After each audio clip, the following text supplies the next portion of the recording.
Hermanos, bendiciones. Nos encontramos ya, yo creo que hoy día estamos terminando todo el proceso de estudiar el Sermón del Monte, pero estamos muy contentos de poder tener a la pastora Irene que va a estar con nosotros para saludarles. Ella les extraña mucho y está orando siempre por ustedes, así que quiero dejar un espacio para que mi esposa les salude y también después tenga un tiempo de oración con nosotros para iniciar nuestra actividad del día de hoy. Así que, esposita, amén. Bendiciones. Amén. Bueno, buenas noches ya a todos nuestros hermanos, amigos, vecinos, y me siento muy contenta de estar esta noche de nuevo con ustedes para decirles que Dios es poderoso, que Dios es un Dios sanador, que desde siempre le hemos conocido como un Dios de misericordia, como un Dios que nos perdona. Así es que contenta de poder saludarle y decirle esta noche, hermanos, vamos adelante, el Señor está con nosotros. ¿De quién temeremos si Él está con nosotros? Así que el Señor nos bendiga en esta tarde. Un gran saludo para todas mis hermanas del Ministerio Femenino, a todas las hermanas, los hermanos de los diferentes ministerios, que el Señor les bendiga y sobre todo a la familia del Señor. Un gran saludo para todos nuestros hermanos a través de todo Chile, a través de todo el mundo, que el Señor les esté bendiciendo cada día. Así es que les voy a invitar en esta hora que podamos orar al Señor y dar gracias por el tiempo que Dios nos ha dado de ser llamados hijos de Él. Amén. Ser parte de una nación especial. La Biblia dice nación santa, real sacerdocio, pueblo adquirido por Dios. Qué hermoso, hermano. Así que vamos a orar. Le invito a que incline su rostro para comenzar este momento donde vamos a escuchar la palabra del Señor. Amén. Señor, te bendecimos en esa hora y te damos gracias, Señor, por ir a tu presencia, Señor.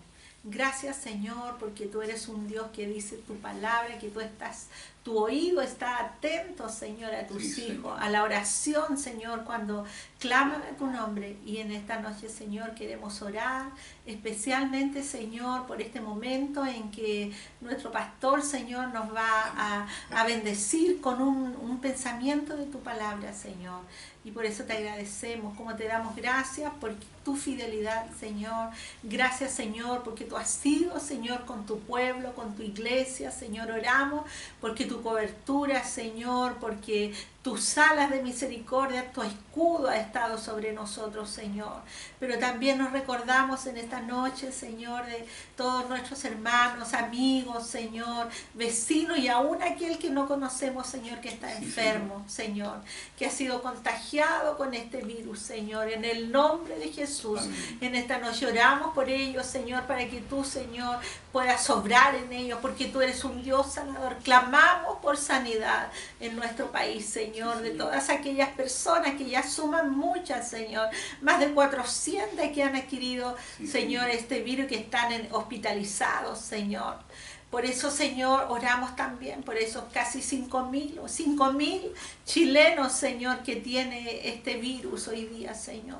Los presentamos delante de ti, Señor, pero que tú hagas obra de sanidad, obra de misericordia en sus vidas, Señor, como toda la familia de tus hijos, Señor. Las bendecimos, Señor, y oramos, Señor, por todos nuestros hermanos, por aquellos que están trabajando, Señor, aquellos que están, Señor, cada día y cada noche, Señor, velando por los enfermos. Bendice los médicos, los enfermeros, los TEN, Señor, los que hacen el aseo, los guardias de cada lugar, Señor. Oramos por ellos en esta noche, Señor, como oramos por todo aquello que prestan un servicio a la comunidad y que hoy día están afuera en las calles, Señor, y nosotros estamos guardados bajo tus alas por tu misericordia. Señor, te bendecimos en esta hora, Señor, y elevamos esta humilde oración, Señor, delante de ti, Señor, que pueda llegar hasta el trono de tu justicia, Señor. Oh, gracias, Dios, te bendecimos en esta hora. En el nombre del Padre, del Hijo y del Espíritu Santo. Amén y amén. Amén. Amén. Amén. Esperamos que esta oración les haya bendecido, les haya fortalecido. Amén. Y bueno, hoy día estamos terminando un ciclo de temas que estuvimos dando sobre el Sermón del Monte. Para los que no vieron, todo el ciclo está publicado, lo pueden ver en YouTube y lo buscan Pastor José Ortiz CCP, y ahí pueden encontrar los temas con la secuencia completa. Hoy día estamos terminando con esta porción del capítulo 7 y la verdad es que ha sido una bendición reencontrarnos con estos valores y principios del reino. La Biblia dice que cuando Jesús subió al Sermón del Monte, su intención era eso, era darnos las normas del reino. Y hemos encontrado hermosas verdades para nuestra vida, y espero que hayan sido de bendición para ustedes como han sido para mí. Cada vez que nos acercamos a la Biblia encontramos bendiciones nuevas. Así que vamos a leer una porción del libro de Mateo capítulo 7. Voy a leer del versículo 7 hasta el versículo 12 y vamos a compartir esta porción. Mateo 7, del 7 al 12. Dice así la palabra del Señor. Pedid,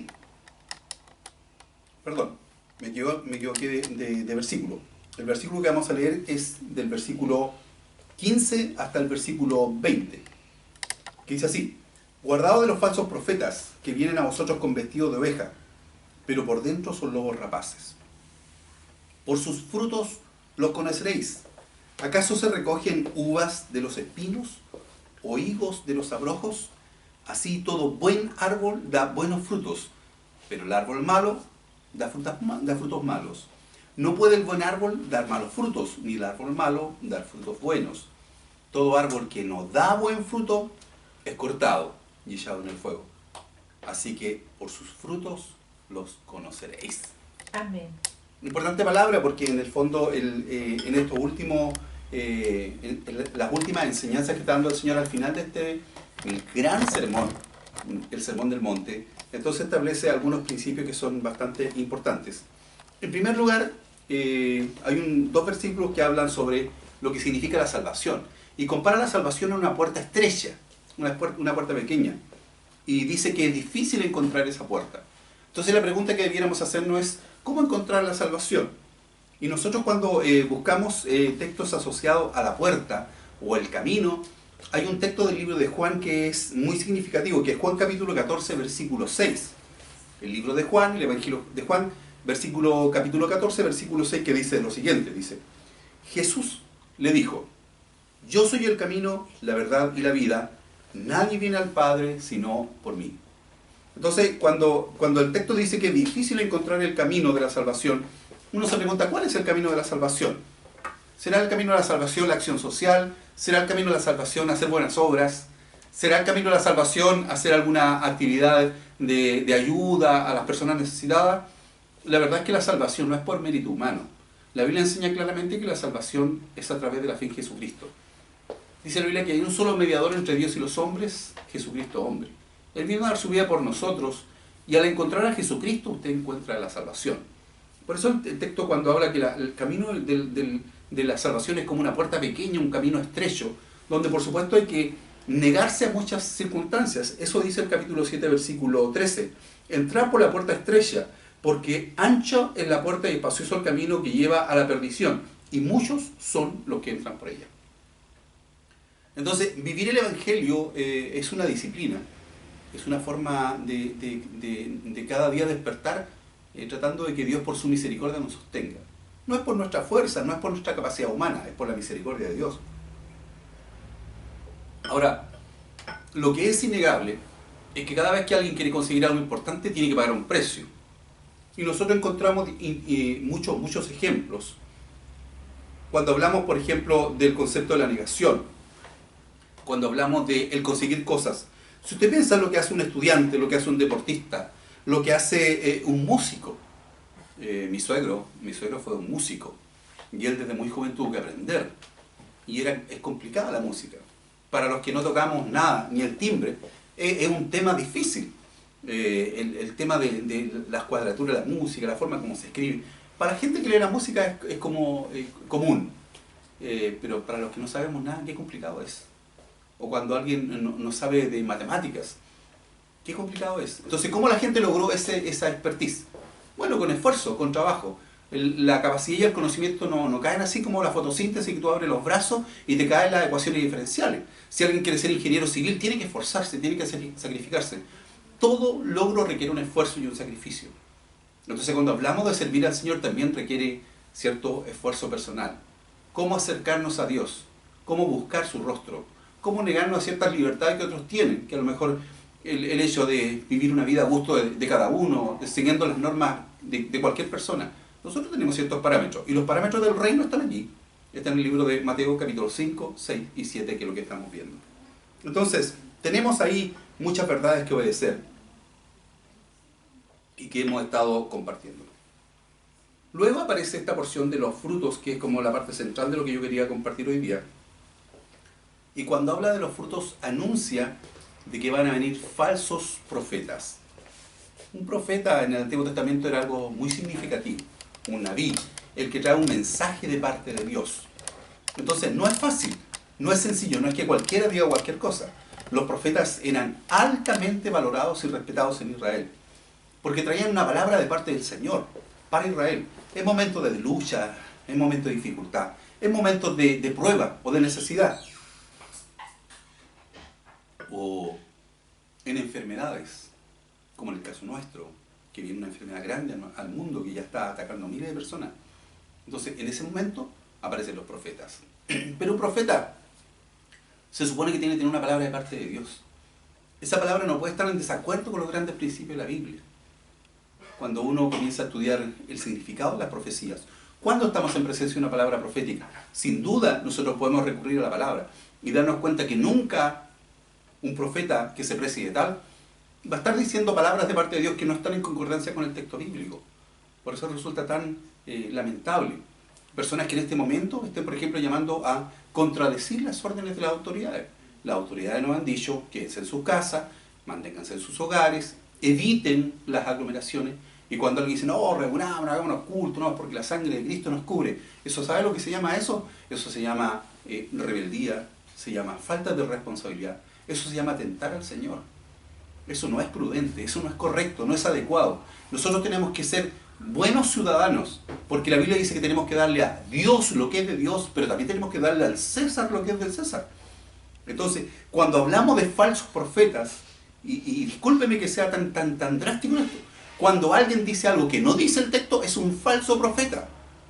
Y si alguien me quiere decir que la forma de llevar adelante la obra de Dios es desobedecer las órdenes por el bien público, entonces ciertamente yo no puedo decir que venga palabra de Dios de esa persona.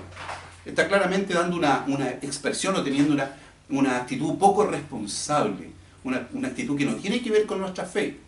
Ni aun Jesús tentó al Señor cuando dice, lánzate del pináculo del templo, porque al Señor, a sus ángeles mandará. Dice, no tentarás al Señor tu Dios. No es necesario que haga ese tipo de demostraciones. ¿Sabe? Va a llegar el tiempo que volvamos a reunirnos. Va a llegar el tiempo que volvamos a tener nuestros cultos, que volvamos a abrazarnos. Va a llegar el tiempo que volvamos a tener nuestras actividades con nuestros niños. Eso va a llegar. Ese tiempo va a venir. Porque esta prueba no es permanente. Esta prueba va a pasar. Que Dios tenga misericordia y nos permita mantener nuestra vida, nuestra salud, para seguir honrando el nombre del Señor. Pero falsos profetas van a haber siempre. Si usted es cristiano, obedezca lo que dice la Biblia.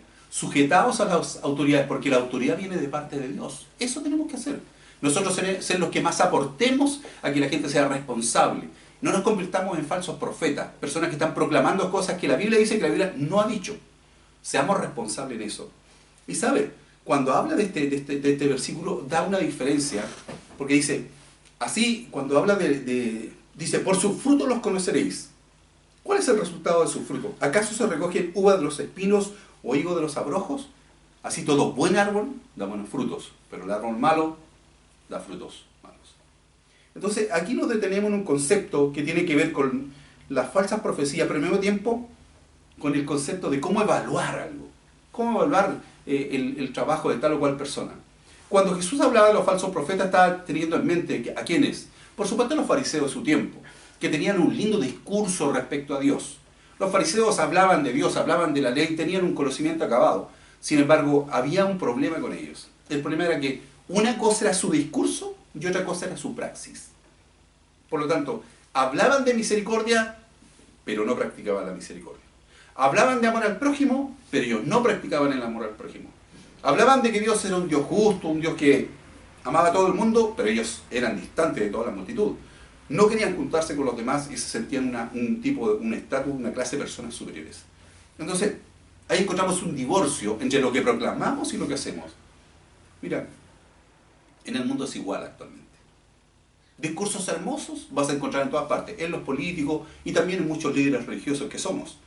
Podemos tener lindos discursos, pero ¿sabes lo que te dice el Señor? No pongas tanta atención en lo que dicen. No pongas tanta atención en su discurso, que a lo mejor es emocionante, que te toca el corazón con su discurso. Observa sus hechos. Mira cómo vive, mira cómo es su familia, mira cómo es su actitud, mira cómo actúa, mira cómo es su compromiso, mira cómo es su accionar. Y cuando tú veas eso, veas los frutos, vas a poder evaluar si esa persona realmente es un verdadero profeta de Dios o no lo es. Por lo tanto, el llamado del Señor es a observar los frutos, no el discurso. Los frutos revelan lo que hay en nuestro corazón. Y ahí el Señor entonces hace un alto, incluso plantea una realidad que resulta bastante violenta para el texto. Dice así, en el capítulo 7, versículo 21. No todo el que me dice, Señor, Señor, entrará en el reino de los cielos, sino el que hace la voluntad de mi Padre que está en los cielos. Muchos me dirán en aquel día, Señor, Señor, ¿no profetizamos en tu nombre? Y en tu nombre echamos fuera demonios, y en tu nombre hicimos muchos milagros. ¿No te llama la atención? Qué impresionante. Personas que incluso hayan tenido señales sobrenaturales de Dios, señales extraordinarias, echar fuera demonios, hacer milagros. ¿Y sabe lo que dice el texto? Dice, y entonces les declararé, nunca os conocí, apartado de mí, hacedores de maldad. Por lo tanto, si tú estás buscando un milagrero, si estás buscando algo que haga cosas extraordinarias, cuidado con eso, porque hasta cosas sobrenaturales pueden pasar. Y sin embargo, nuestra actitud o lo que hay dentro de nuestro corazón está muy lejos de la voluntad del Señor. No es el que dice, sino el que hace. No es el que declara, sino el que tiene una conducta de acuerdo a lo que está diciendo con su boca. Y que el Señor algún día, cuando lleguemos a su presencia y evalúe el trabajo de nuestra vida, no nos diga, sabes, hiciste esto, hiciste muchas cosas, pero a ti no te conozco. No te tengo en la lista. No eres de los míos, no eres de las personas que trabajan conmigo. Y frente a eso nosotros, por supuesto, podemos decir, Señor, ten misericordia de nosotros. Que lo poco que hayamos hecho, Señor, haya sido grato delante de tu presencia. Que el trabajo que hayamos hecho por ayudar, por consolar, por abrazar al que pasa momentos de tristeza, o alguna persona que tiene, a lo mejor, pasa soledad, o que haya que escucharla. A veces nosotros los ministros, los pastores, los sacerdotes, nos toca ir a hablar con personas. Se supone para llevarles una palabra de consuelo. Y a mí me ha pasado muchas veces. Yo voy y escucho a las personas. Y después que escucho y a lo mejor le digo, sí, hermana, pucha, vamos a estar orando, voy a pedirle a mi esposa que la ponga en su listita de oraciones y en su cuarto de oración. Eso para las personas es de tanto consuelo. Es de tanto consuelo. ¿Qué hice? Nada. Solo escuché, sintiendo lo mismo que sentía la persona. Porque hay una cosa que tú no puedes hacer, es mentirle a la gente. La gente va a saber si realmente tú tienes interés por ello. La gente va a saber si tú tienes preocupación por lo que le está pasando. La gente va a saber si tú tienes realmente una actitud de estar acompañándole en este momento. No se puede falsear la vida. Podemos de repente adornarnos un poco. Pero no es que aquí, digamos, corte y aquí se acaba y se imprime la película. No, porque tu vida no es una película, tu vida es una realidad. Por lo tanto, vamos a encontrar muchas personas que tienen un discurso, pero cuando uno ve la vida realmente, lo que hacen, cómo es su hogar, cómo es su familia, cómo se relaciona, decir, no, es pura boca, como dicen los jóvenes. Es pura boca, pero en realidad no tiene nada de certero. ¿Qué va a decir el Señor a esas personas? Aunque hayan hecho milagros, cosas sobrenaturales. A lo mejor fueron líderes religiosos de éxito, tuvieron multitudes. ¿Y saben lo que va a decir el Señor? No te conozco. No te conozco. ¿Por qué? Porque Él examina nuestros corazones. Más allá de nuestro éxito externo, el Señor está examinando nuestro corazón. Entonces, terminando ya este proceso de compartir las verdades del Sermón del Monte, ahí después viene una porción que son los dos cimientos, que yo lo compartí en algún momento, que sobre se edifica en la arena o en la roca, que ya lo he compartido, pero quiero terminar con los dos versículos finales del capítulo 7, que me parecen extraordinarios, porque narran la realidad de la vida de Jesús, o como la gente observaba al Señor. Dice, y cuando terminó Jesús estas palabras, las palabras del Sermón del Monte, la gente se admiraba de su doctrina. ¡Oh, qué extraordinario lo que dice! Se admiraba de su doctrina, porque les enseñaba como quien tiene autoridad y no como los escribas. Entonces, había una diferencia. Cuando Jesús decía que había que estar junto a los pobres, Jesús estaba con los pobres. Cuando Jesús decía que no había que hacer acepción de personas, Jesús nunca hacía acepción de personas. Abrazaba al blanco como al negro, al de piel morena, de igual manera. cuando el Señor decía que había que estar con los que sufrían, el Señor era un ejemplo de eso. Y de hecho muchas veces los discípulos como que se distanciaban y lo criticaban al Señor. ¿Cuántas veces le dijeron, Señor, por favor, dile a esa gente que te deje tranquilo? Y el Señor decía, pero si a eso vengo a bendecir a los niños, vengo a ayudar a la gente. Entonces, mira qué hermoso. Dice que el Señor enseñaba como quien tiene autoridad y no como los escribas. ¿Quiénes eran los escribas de la ley? Los típicos religiosos. Amplio conocimiento de la teología, amplio conocimiento de la escritura, amplio conocimiento de los principios de Dios, pero en la práctica, cero. Nada. Nada que demuestre que realmente hay un compromiso con lo que tú declaras. Yo creo que es un broche de oro estos dos versículos para esta porción hermosa como el Señor enseña. La gente dice, a este maestro lo sigo a todas partes. A este maestro le creo. A este maestro, como dicen los jóvenes, le compro todo. Porque veo que es una persona consecuente. Veo que no solo habla de los pobres, sino que está comprometido con los pobres. Veo que no solo habla de la gente que sufre, sino que está al lado de los que sufren. Y yo creo que ese es el mensaje para nuestro tiempo. ¿Dónde estamos nosotros? ¿Dónde está la iglesia? ¿Cuál es nuestra posición en estos días de inquietud y de preocupación? Llama a tu amigo. Si tú tienes algún compañero de trabajo que no has visto, ¿cómo sabes cómo está? A lo mejor ese compañero que siempre te molestaba, que tú siempre con tus rezos y que siempre andas con el rosario, andas con tus oraciones y se burlaba de ti. ¿Qué pasa si ahora tú lo llamas y le dices, oye Patricio, quería llamarte, quería saber cómo estaba tu familia, cómo estaba tu mamá, tus hijos? A lo mejor este es el momento para que tú le hables. Y es el momento para que tu discurso cristiano se convierta en una praxis, en una realidad. No te quedes con la simple idea, no, él siempre me molesta y dice que yo voy a la misa, voy a la iglesia, voy a la reunión o al culto, sino que este es el momento para que tú muestres que tu cristianismo no es solo de voz, no es solo de discurso, sino que es un cristianismo de verdad. Llámalo, ponle un mensaje, haz una videoconferencia, muestra que realmente tú tienes un mensaje de paz y de esperanza que compartir con aquellas personas que en este momento están pasando por un tiempo de mucha tristeza y de mucha inquietud. De manera que nos parezcamos, aunque sea así un poquitito, a nuestro Maestro, al Señor Jesús, que enseñaba con autoridad. No era solo palabra, sino que era práctica. ¿Te parece que oremos y que le pidamos al Señor?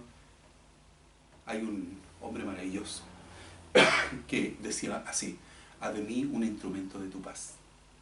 Yo creo que los cristianos en este momento tenemos que pedirle al Señor, Señor, haz de mí un instrumento de esperanza en este tiempo, un instrumento de fuerza, de ánimo, un instrumento de bendición para los que me rodean. Yo te pido que oremos juntos para que tú, y guiado por el Espíritu Santo, tomes tu teléfono, tomes tu computador y lleves un mensaje de esperanza a las personas que tanto necesitan en estos días ese mensaje de esperanza del Señor. Oremos. Señor, gracias por la linda oportunidad de llegar a los hogares de tantas personas. Este es el tiempo, Señor, donde tenemos que demostrar cuál es nuestra fe y que esa fe sea una práctica, sea algo, Señor, que podamos llevar una fuerza, una esperanza, una luz en medio de tanta oscuridad. Durante esta enseñanza aprendíamos que nosotros somos la luz del mundo y la sal de la tierra, Señor. Creo que es este el tiempo de demostrar lo que dice tu palabra. Que nuestro discurso se haga realidad, que nuestro discurso se haga, Señor, praxis, que nuestro discurso, Señor, alcance a alguna persona que en este momento necesita un saludo, una llamada, una palabra de esperanza, una oración. Te rogamos por aquellos que están pasando tiempos de angustia o que ya tienen algún familiar contagiado con el virus. Que no permitas que el desánimo, Señor, se apropie de sus corazones, sino que puedan tener la esperanza de que tú eres un Dios poderoso para cubrirles, para ayudarles a pasar este valle de prueba y sacarlos en bendición. Bendice a cada persona que escuche estas palabras, amén, Señor, que son las palabras que vienen del cielo, y que tu gracia nos acompañe. Amén. Que tu paz y tu bendición reposen en cada uno de los corazones de los hermanos que están escuchando estas palabras. Una bendición estar con ustedes. Nos encontramos en el día de mañana. Que Dios les acompañe, que Dios traiga bendición a sus hogares. Y damos gracias a Dios por esta linda oportunidad de estar juntos. Que la bendición del Dios Todopoderoso les acompañe, Padre, Hijo y Espíritu Santo. Amén. Bendiciones. Amén.